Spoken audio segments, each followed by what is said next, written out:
ரீசெண்டா இறந்த யுவன் சங்கர் ராஜா அவருடைய தங்கையான பவதாரணி அவங்க நம்ம கோட் படத்துல ஒரு சாங் பாடி இருக்கிறதா நியூஸ் போயிட்டு இருக்கு சோசியல் மீடியாவில்.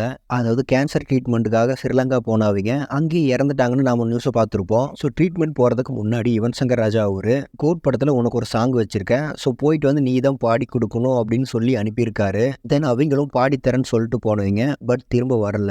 ஸோ அந்த ஏக்கத்தில் இருந்த யுவன் சங்கர் ராஜா அவரு ஏஐ மூலியமா பவதாரணி அவங்களுடைய வாய்ஸை கொண்டு வந்திருக்காரு கோட் படத்துல.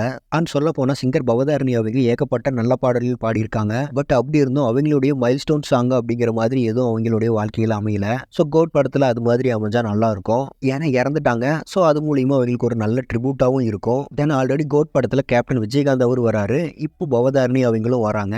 ஸோ கோட் படம் ரெண்டு பேருக்குமே ஒரு நல்ல ட்ரிபியூட் படமாக இருக்கணும்னு ப்ரேயர் பண்ணிப்போம். தென் இந்த ஏஐ டெக்னாலஜி மூலியமா பாடுறத ஏஆர் ரகுமான் அவரு லால் சலாம் படத்தில் யூஸ் பண்ணியிருப்பாரு. அதாவது சிம்டாங்காரன் பாட்டை பாடின அவருடைய வாய்ஸை. பட் அந்த சாங் அவ்வளோ பெரிய ஹிட் ஆகல. இந்த சாங் ஹிட் ஆகணும். ஸோ வெயிட் பண்ணி பார்ப்போம் ஏஐ மூலியமா எப்படி வாய்ஸை கொண்டு வர போறாங்கன்னு. தென் ஃபைனலாக இந்த நியூஸ் பற்றின உங்களுடைய ஒப்பீனியனை கமெண்ட்ஸில் சொல்லுங்க. அண்ட் இது மாதிரி தளபதி பற்றின அப்டேட்ஸ்க்கு நம்ம சேனலை மறக்காம சப்ஸ்கிரைப் பண்ணுங்க. Thank you friends.